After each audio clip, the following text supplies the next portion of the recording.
Hi, and welcome to Noise Violation Podcast. Today, our guest is the host of the Astrology Now Podcast.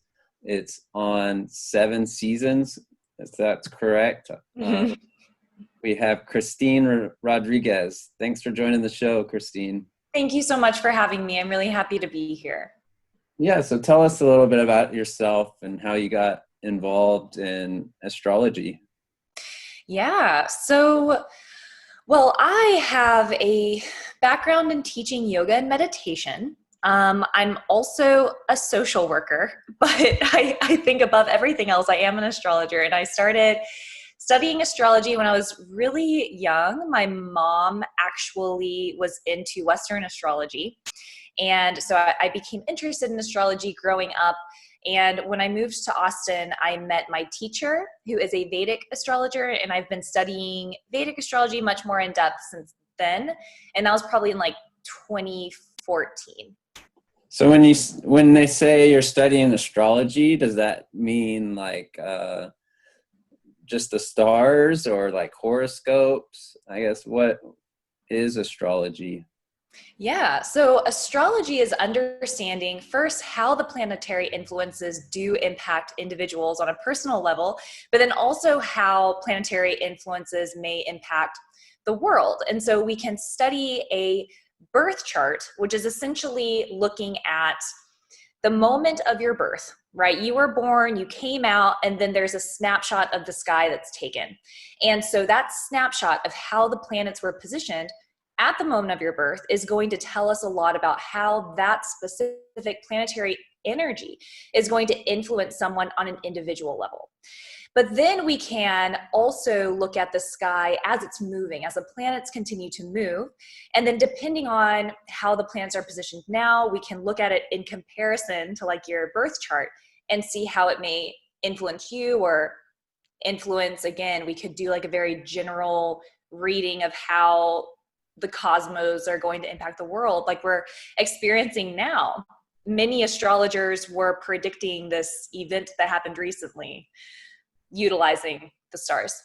And what are you looking at to predict? Is it just like an event coming? I mean, it's hard to get real granular into, hey, we're going to have a pandemic or virus outbreak. Yeah.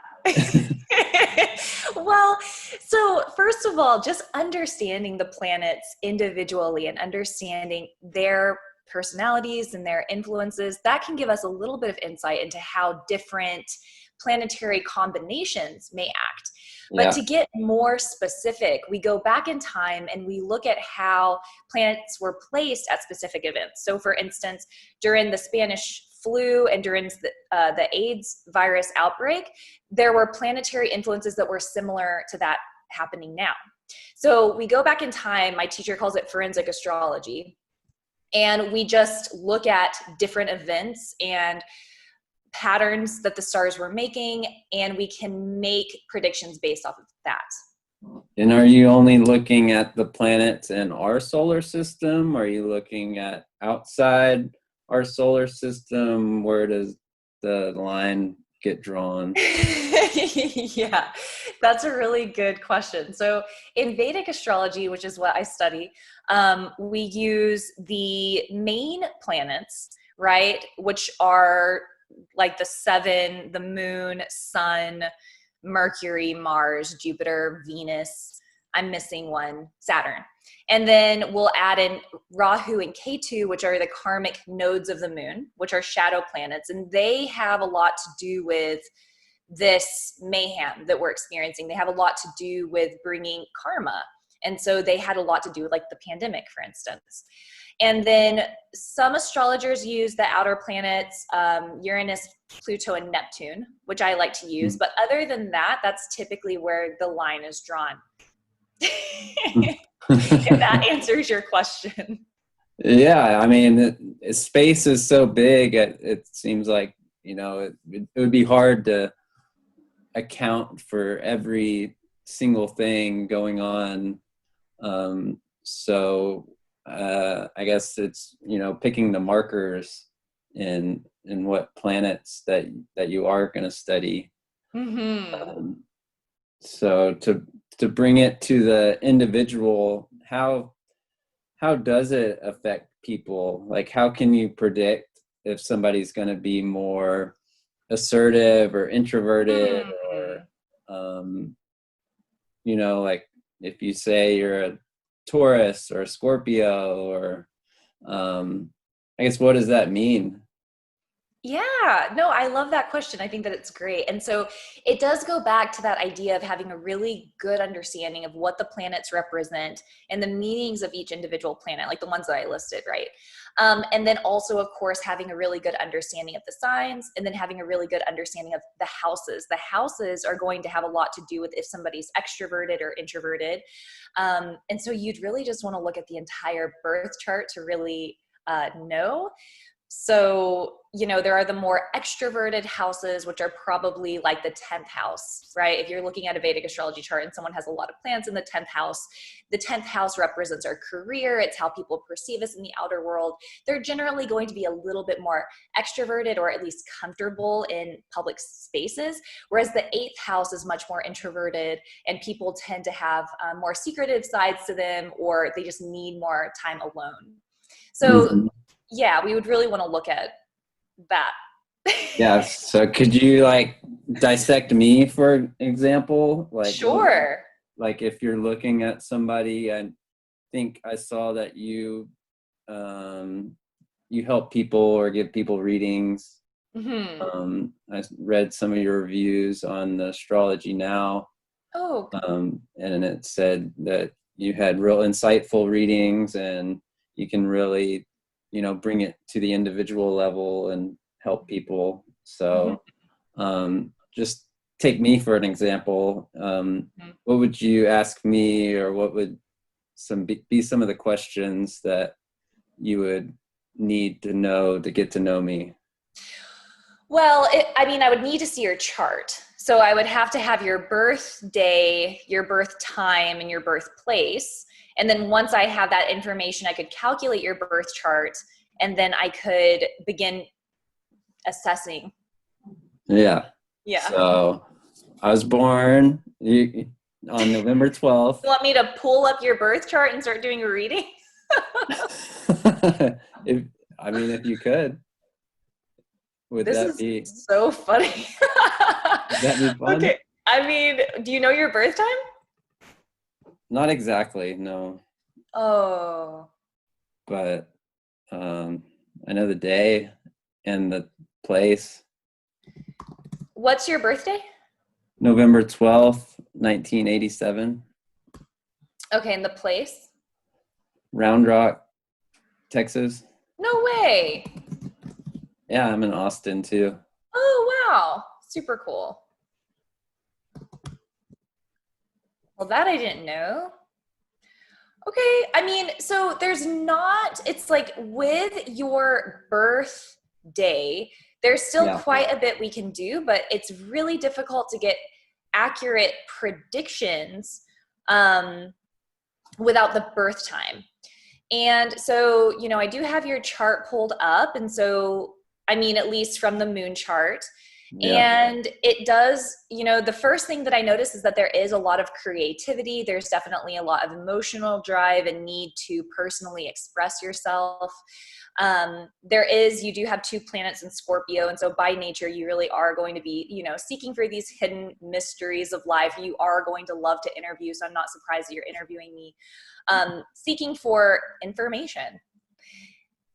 And especially in astrology podcast, Scorpios are all about like the occult science, because they are the 8th sign. They have a connection to the 8th house.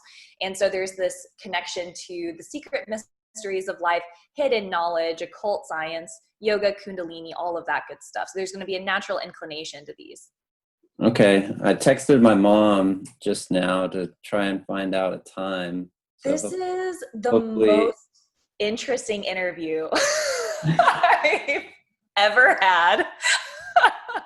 I didn't know I was going to be doing a reading. I didn't either. So it's kind of however it goes. Yeah. And I can give you insights, but that's my day job. those readings. Okay, I got text bubbles coming through right now. All right. So we might be able to get a little bit closer to what we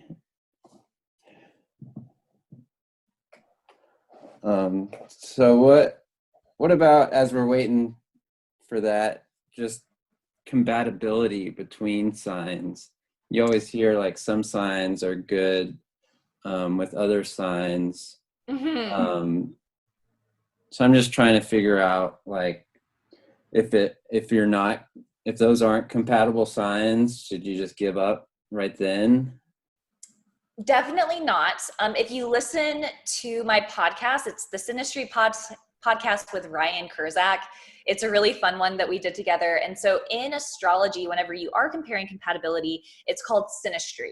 And so what we're doing is we're overlapping two charts. And so we're not just looking at one sign, we're looking at the entire chart and all of the planets within the chart and how these two charts are going to interact. So it's not as simple as just knowing your birthday and the sign attached to your birthday. So please, for anybody listening, don't get caught up in the daily horoscopes. Don't get caught up in like sun sign astrology in terms of just going by the sign from your birthday. You really want to look at the entire thing before making any type of decision like that. Right. But Yeah. should you use it to guide who you get into relationships with, or kind of take it as a maybe use it as a vetting tool? a vetting tool, yeah. I think that people should be super careful when they're using astrology as vetting tools. I think that they should go to an astrologer and let them help.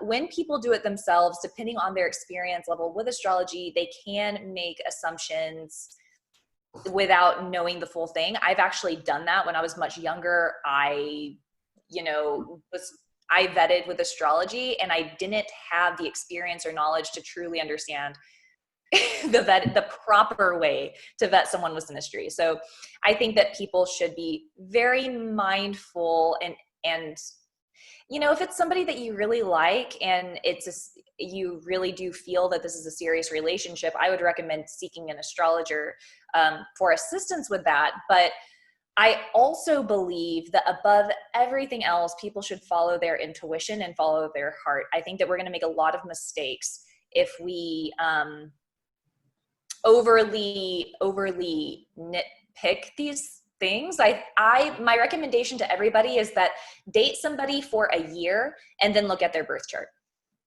Okay, that's great. So I just got the time, 7 a.m. Are you sure it's right on the dot at 7? About 7. It's very hard to know exact times. Yeah, it is hard to know exact times. But even that small difference will affect your reading. It depends. If it's like it could change if it's like 7:15. It could change if it's like 6:45. It's possible. But if it's like 7:00, sometimes it changes by the minute. Sometimes there are charts. Sometimes it does work that way. But it doesn't look like yours is. It looks like you have a pretty good grace period. So this is probably your chart. So what questions do you have for me? Now that the tables have turned, what are we looking for in this chart? What have you come for me today with? I always begin my readings by asking, when people come for a reading, there's something specific. Is it your job? Is it your relationships? What's up?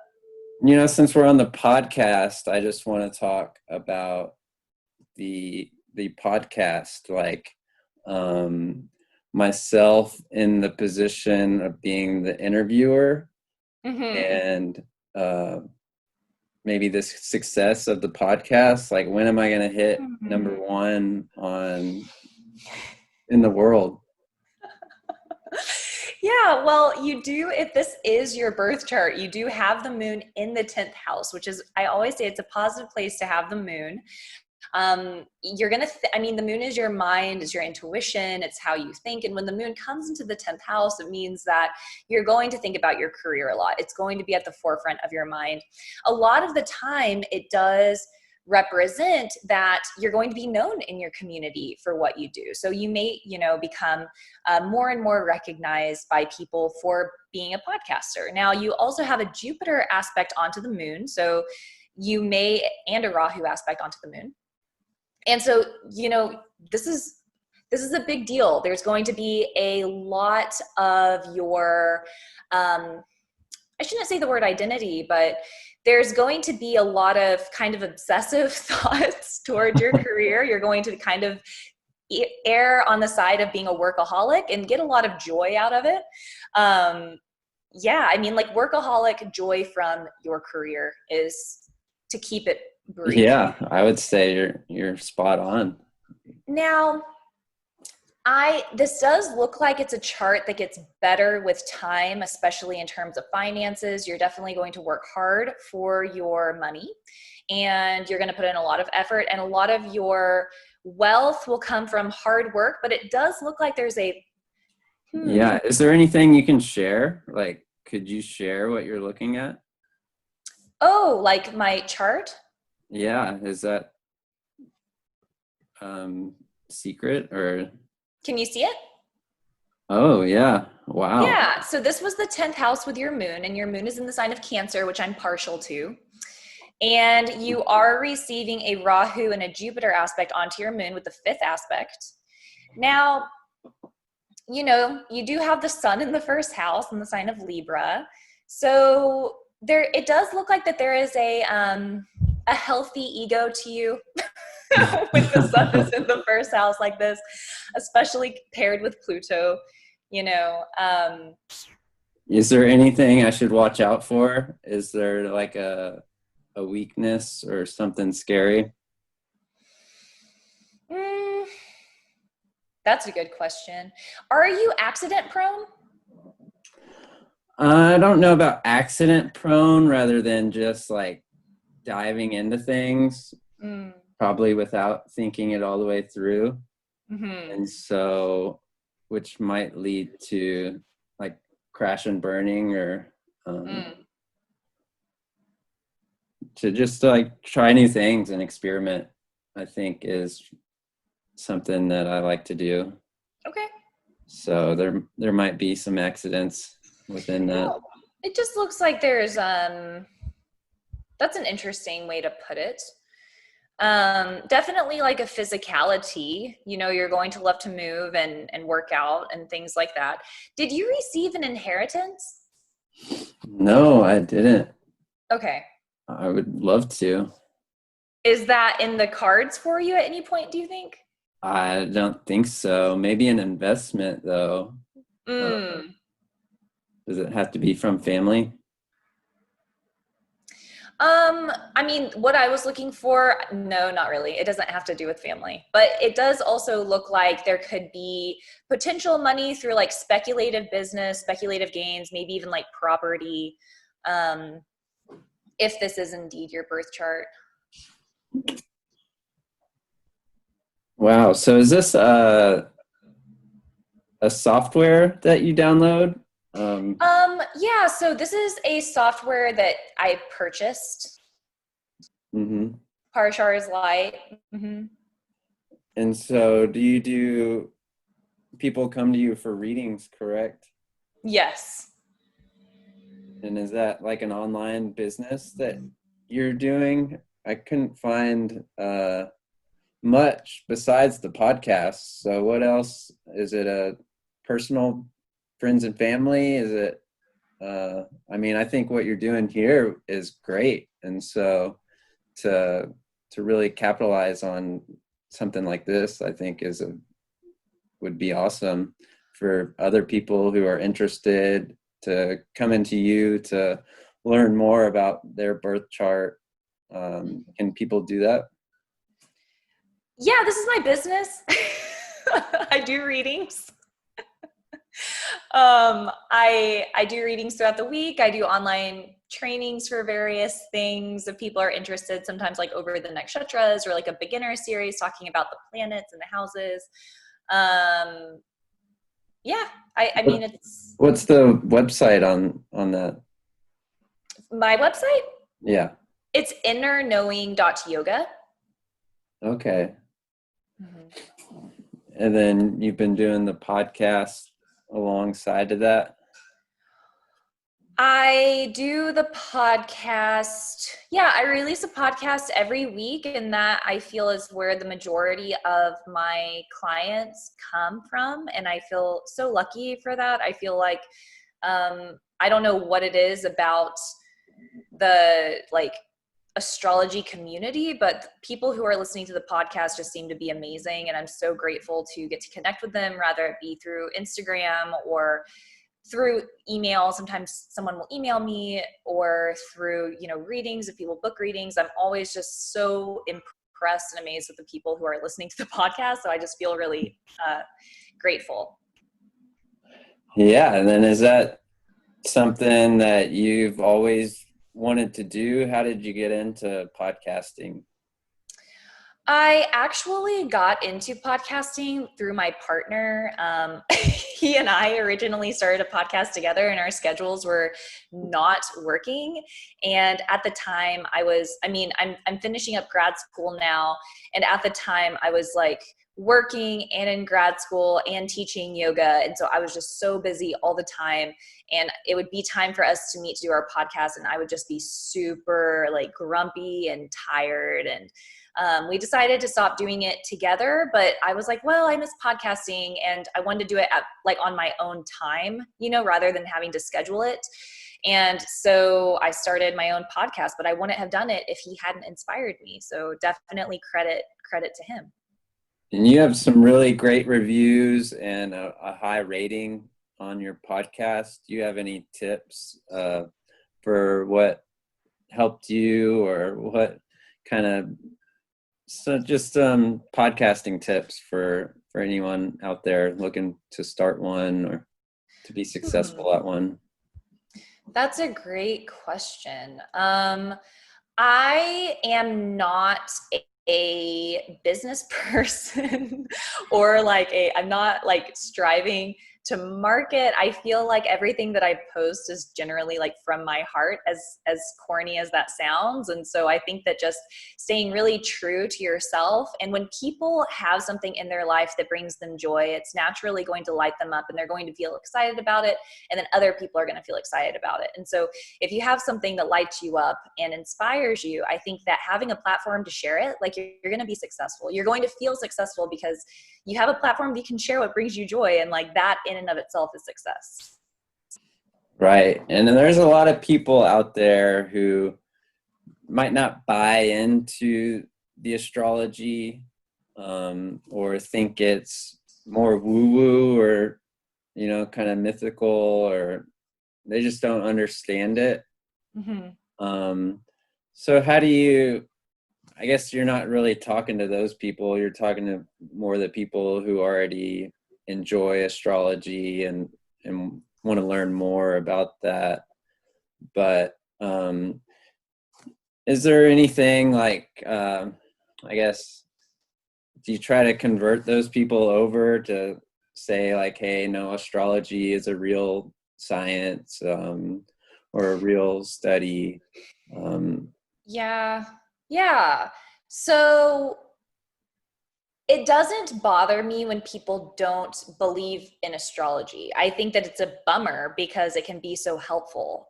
But I've only gotten upset about it like once, and it was because it was my best friend and she was questioning astrology, and I was like, what? You can't do this to me. But she's subtly getting drawn in. I'm actually going to do a segment where I read her chart on my podcast. And I've never read her chart before. And I was like, I'm going to prove astrology. And so she agreed to do it with me. And so I think it's going to be a lot of fun. But to answer your question, no, I don't mind. I mean, whatever. It's an excellent tool, and I hope everybody gets to utilize it. And if they don't, that's okay.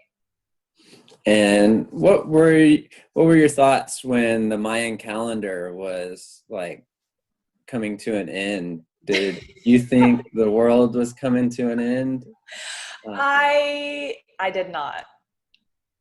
I did not. And why not? Do they just have a different calendar than ours? What was wrong with the Mayan calendar? To be honest with you, I don't know much about the Mayan calendar. Mm-hmm. Yeah, I can talk about astrology. Yeah, I don't know. I remember that being like a huge ordeal. I remember Y2K being a huge ordeal. Yeah. That type of stuff just has never really freaked me out. Is there anything in astrology going on right now that does freak you out? No. I think that the next several months are going to be bumpy. It's going to be very confusing. It's going to be challenging. There's going to be a lot of back and forth. It's, things are going to try to move forward and they're not going to be able to move forward because we have 3 major planets retrograding. And then things are going to get better coming February 2021. So we can look forward to that. The end of the year, the end of 2020 is going to get a little bit better. Into 2021 is going to get good. Okay, what is the term retrograde? Yeah, so when planets go retrograde, it's an optical illusion. If you think about being on a bus and then y'all going like different speeds and it looks like one of them is going backwards, Mm-hmm. It's the same concept with planets going retrograde. Just the way in which they're in orbit, it looks as if they stop and then start to turn the other direction. And when planets go retrograde, they actually become a little bit more powerful. The influences of the planet become a little bit more powerful and they impact us a little bit more. And when a planet goes retrograde, the qualities of that planet, what that planet represents, it gets a little bit twisted and warped in a sense. Okay. And what's time right now? If you had to describe where we're at right now, you said everything by February 2021 would get better. Mm-hmm. So are you seeing turmoil or trouble right now? Things are hot right now. Yeah, when these 3 major planets are going retrograde, it's going to wreak a little havoc. Okay, and that messes with everyone? This is going to mess with everybody. This is going to mess with everybody, and it will impact some individuals more than others, just depending on their birth chart. Okay. Mm-hmm. Yeah, so I guess we have the rough parts over. We have a few more months. Okay, so we're still in the middle we're in the eye of the hurricane. Yeah. Yeah, I think that we're going to try to move forward with things like businesses reopening and operating again. And I think that it's going to make us go back. And should any of this be on, like the task force? Like, should the White House or somebody have an astrologer be part of that team to give them an overall sense of, where we are in some of this energies, and could they bring anything to the table in a committee like that? You mean like astrologers? Right, to help, governments with, like, hey, this is a bad Making time. choices. I mean, that would be ideal. But astrologers don't often get that credibility. Right. So we're giving credibility to all these scientists and politicians, but, where's the astrologer voice? Seriously. That's what I'm saying. I guess, You need to submit your application. Just send it in. Just send it into Congress. That's funny. Maybe I will. That is, I've needed to touch up my resume anyway, so. So what have you read a lot of books to help you gain knowledge on this? Would you recommend any? Yes, I've read many books on astrology, and I also was lucky enough to have somebody mentor me for a few years. And so when I first found Vedic astrology, again, it was like several years ago when I first moved to Austin, I found my teacher, and he was generous enough to kind of take me under his wing and teach me one-on-one, and in groups. I would take his group classes. And then I eventually started learning independently. And then I recently actually started studying with Joni Patri in her University of Vedic Astrology. And I'm not like getting paid by Joni or anything to promote this, but it was an amazing experience. And I'm finishing up now. And so I just feel like it's been amazing just having all of these opportunities to learn astrology and have these incredible teachers. I just feel very fortunate. But to answer your question, yes, I've read books, and that wasn't the only way that I learned. Okay. And then also, I saw on your Instagram you have tarot cards. I do. Is that related at all? Is that a completely different art form, science? It is. And I love tarot because it helps me flex my intuition. But I am not, and I mean, I do not claim to be as proficient in tarot as astrology. Like I can confidently read a chart, but I read tarot for myself. Sometimes I'll read tarot for others. It's something that I'm actively practicing, but I'm not comfortable offering it yet as something that I do as a profession. Okay, so it's more fun or hobby right now. Yeah, it's like for me in personal introspection. It's a beautiful, beautiful tool. I think everybody should use tarot. Okay, and how much of astrology do you look through a telescope at all? Are you tracking any of that? Is it mainly online now where you can see charts like the one you showed? Mm-hmm. That's a great question. So I actually, unfortunately, the majority of stars that I'm looking at are through my program and seeing where the stars are and tracking them through Parshar's light.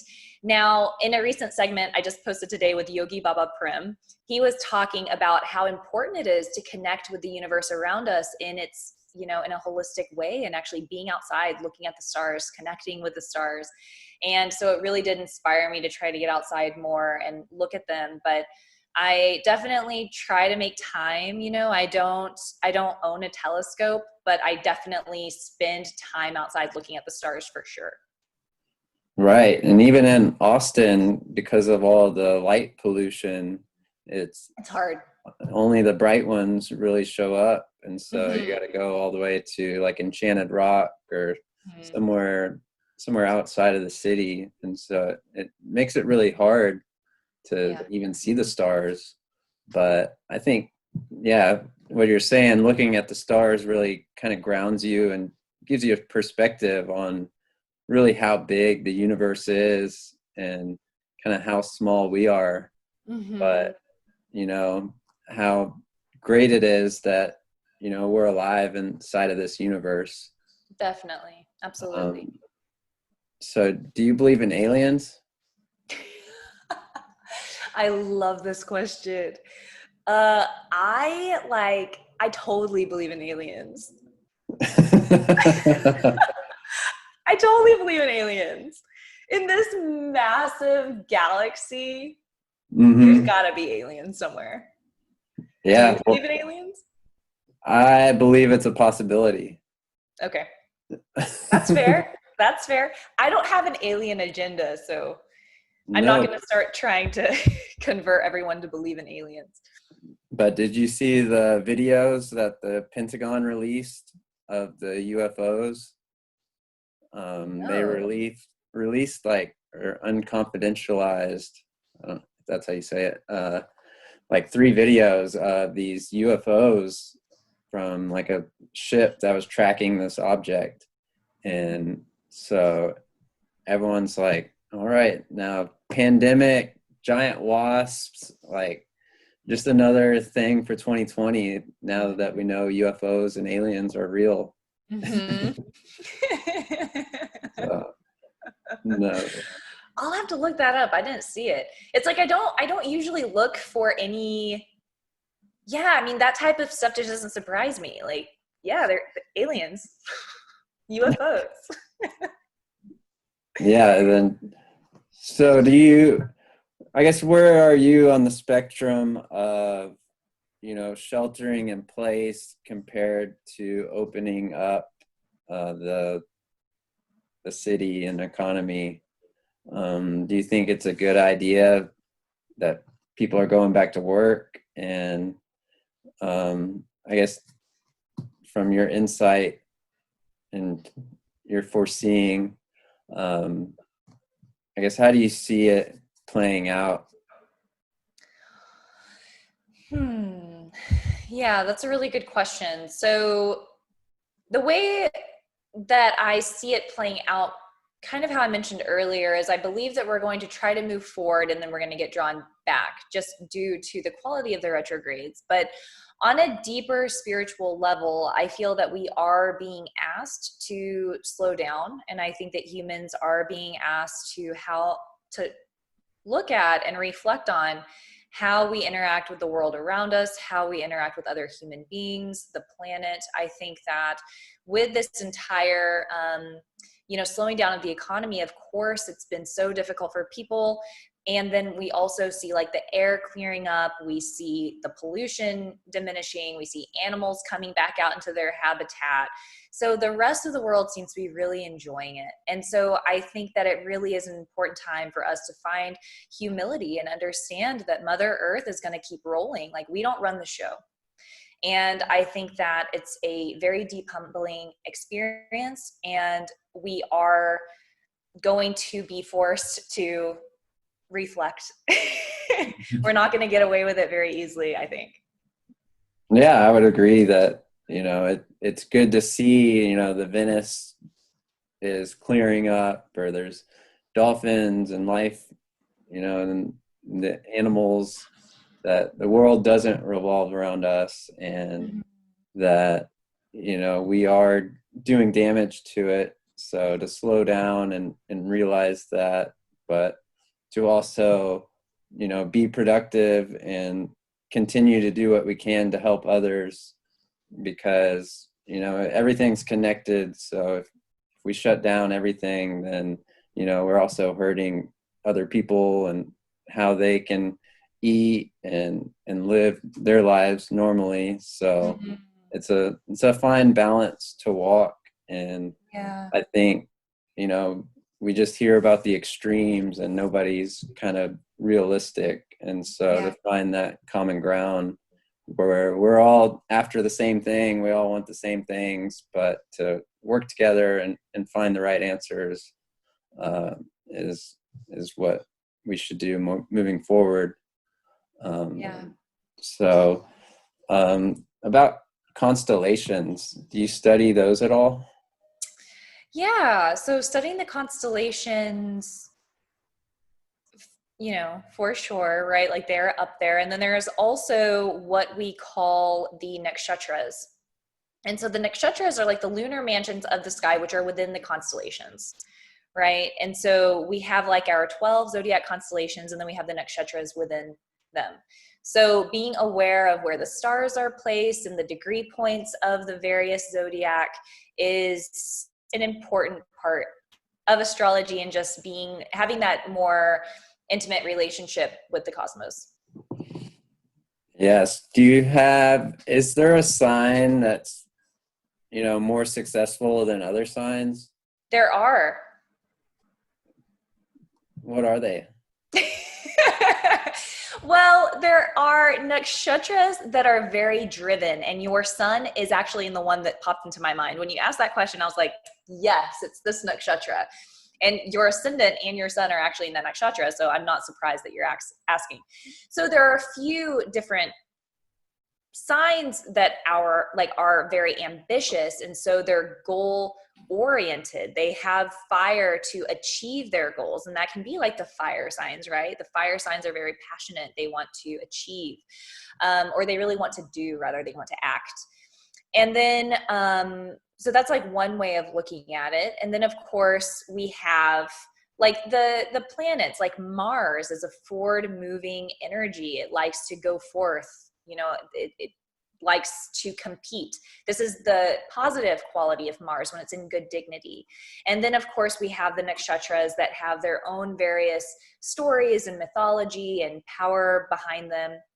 And so there is actually a nakshatra called Vishaka Nakshatra, and we just had a full moon in Vishaka yesterday, and it represents ambition, success, growth, like going till the end, but then and clarity. It also represents clarity, having a clear focus of where they're going. It can also have a little bit of a brutality to it though, if it's not balanced. It can not mind pushing people out of its way in order to succeed. So this is one of those nakshatras that really needs to stay in balance and stay harmonious. But it's a really powerful nakshatra. That's one example. Okay. And then as you mentioned, like a full moon, yesterday. Mm-hmm.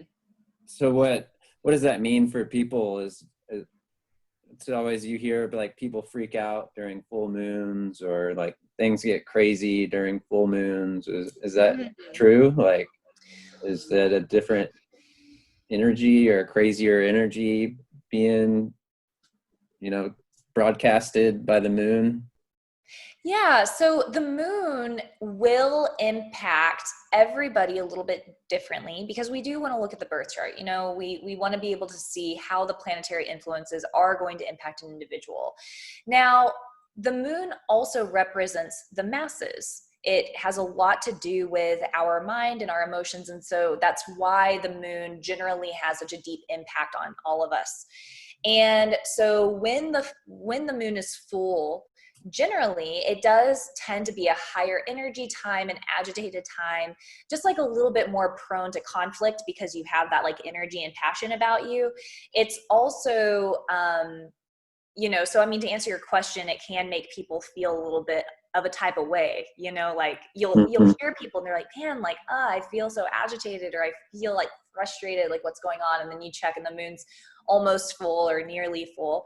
And then when the moon is new, when it's a new moon, there's no light in the moon. It's a little bit more receptive. The energy is a little bit lower. It's a better time to kind of hang out. Now you'll hear people say the complete opposite, and it's usually just based on what's going on in their chart at that time.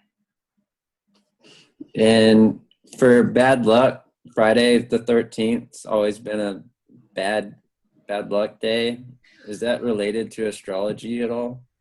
It's actually not. I actually wrote about this recently. The Friday the 13th is actually, it was kind of stigmatized actually and oppressed, because it was a naturally kind of feminine holiday. It was associated to the goddess Freya, who is the goddess of like love and fertility. And so traditionally, Friday the 13th, people actually took off work to take part in Venusian activities. So having nice food, listening to music, having sex was like the main thing. And then I believe it was the Roman Empire, I want to say, somebody took over. I don't remember that detail. And that tradition was stigmatized and turned into something negative, but it actually used to be devoted to the goddess Freya, which is amazing. Yeah, that's interesting. I just never knew where it came from. Me neither. I Googled it one day and I thought that it was awesome. So I'm not an expert on this type of history or mythology, but I Googled it one day out of curiosity, and that's what I found. Awesome. Mm-hmm. So are you doing for your yoga now? Is that all online? Are you doing online classes? I was looking really quick. I wanted to see, it's the divine feminine. I thought it was Freya, but to answer your question about yoga, I was teaching yoga consistently since, oh my God, I don't know, again, like 2014, 2015, something like that. And I consistently taught for years. And then I actually started slowing down teaching naturally because I was doing more and more astrology, and I felt really fortunate and good about that. And I was finishing up grad school, and so I just decided to stop teaching as much. I was teaching just about twice a week. And the style of yoga that I teach is very hands-on. It's a lot of hands-on adjustment and touching. And so as soon as the pandemic hit, we were like the first to stop doing what we were doing. Oh, no. And I can't really teach that style of practice right now. I'm sorry to hear that. Oh, that's okay. Thank you. Like you said, I'm still able to work. Like there's still so much abundance, and it's a bummer to not be able to connect with the yoga community, but I am lucky. Right. And I think, yeah, you put yourself in a very fortunate position to have, multiple things going on. So if the yoga dropped out, then you could focus more time towards the astrology. And so I think being diversified kind of in what you're doing kind of helped you out there. So, but a lot of people are, more reliant on, waiters or bartenders or retail, and they have kind of nothing to fall back on right now, which is terrible for them. Yes. I guess, would you have any advice for those people to kind of start their own thing, or how you got started just by yourself? Yeah, and that's such an interesting question. And I mean, I could ask you the same question, right? I feel like that we're both doing the same thing. So I'm interested to hear what you would say in response to people. Do you want to go first, or do you want me to go first? Yeah, well, I think it's something that it's always that voice in your head that says, oh, I should do this, or I'm interested in this. And then it's finally just, either something happens that pushes you that direction, or you finally just make the decision and commit that you're going to focus the time and put the effort towards it. And even though you might not get results immediately, that you're in it for the long run because you're passionate about it, that even if you're not getting the results you want, you're still feeling a need inside of yourself that you're growing and you're getting better. And so I think it's picking something like that where it's not just all about the money, but it's also about the passion, and is kind of what I see can really help people, because you're interested in astrology, other people are interested in whatever, underwater basket weaving, and to share that passion with people and to capitalize on it too, because everyone's unique, and I think they can share their own stories, and we can all learn from that. Yeah, no, totally. Yeah, I agree. And I think that also, just like having the background in social work, I feel hesitant because I know that some people are going to have more access to the tools necessary to make things or pursue their goals, and so sometimes, even if there's something that somebody is really passionate about, they may not have the capital as of right now in order to make it happen.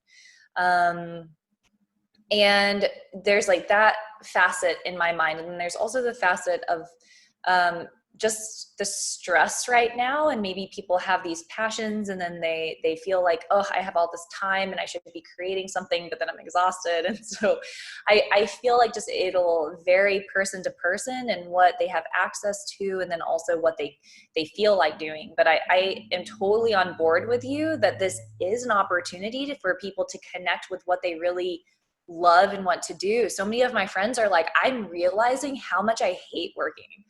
Like I hated my job. I hate my job. I don't want to go back.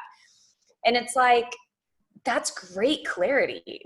Like, that's amazing. Now they have this opportunity to hopefully change what they're doing or make changes in their one and only life. So I like what you're saying, and I hope that the majority of people can hear this and be inspired to follow their heart. Right. And to actually see it as an opportunity that they have, because eventually this is going to be over, and then you're not getting paid, and you're either going to go back to that same job you hate, or you're going to start something else. And so if you start it now, at least you'll have something going on the side that you can eventually, hop off onto, that will support you. So I think it's it's terrible that it's happening to all these people, but it's also an opportunity for people if they take advantage of it. Totally. So what's kind of positive in your life right now that that this has provided you an opportunity to do?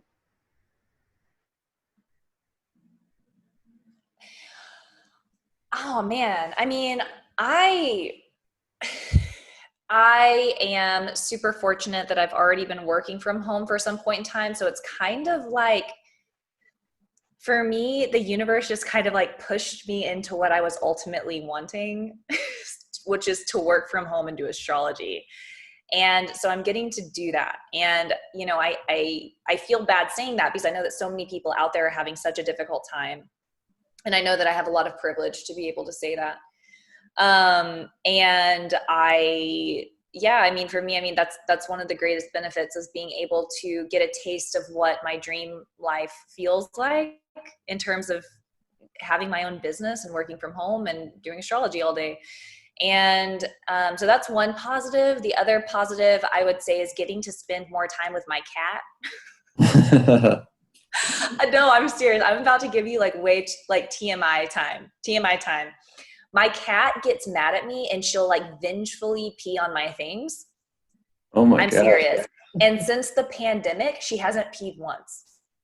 Wow. So because she's only doing it because I'm not home. And now that I'm home all the time, she's happy. So you got a happy household then. Yeah, exactly. Everybody's pleased right now. So those are two of the benefits. Awesome. That's great to hear. To wrap up, where can people find you online? I know you got the Astrology Now podcast going on. Thank you so much. Still doing that. Yeah. And inner yoga.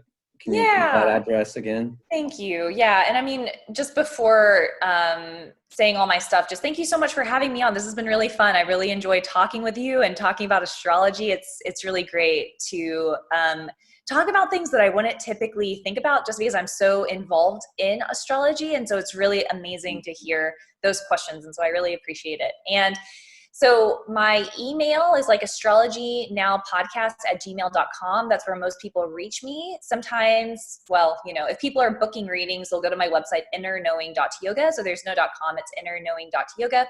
And then I do have the Instagram, astrologynow_podcast. Yeah, so I just want to thank you too for coming on the show and everything that you're doing, because you're really passionate, and I can tell that you're there to help people and to open their eyes and try to guide them to something they might not be seeing, or something that they should be looking out for. And then you're using the earth and the universe to do that, and you're not it's not harming anyone. So it's all positive, and thank you for doing what you're doing. And thank you. Yeah, hopefully we can do it again, maybe in person. Once it's over. Totally. Absolutely. Anytime. And if you want to hang on for a second, I can show you a thing about your chart once we stop recording. Okay, we're done. All right, we're done. Bye. Bye.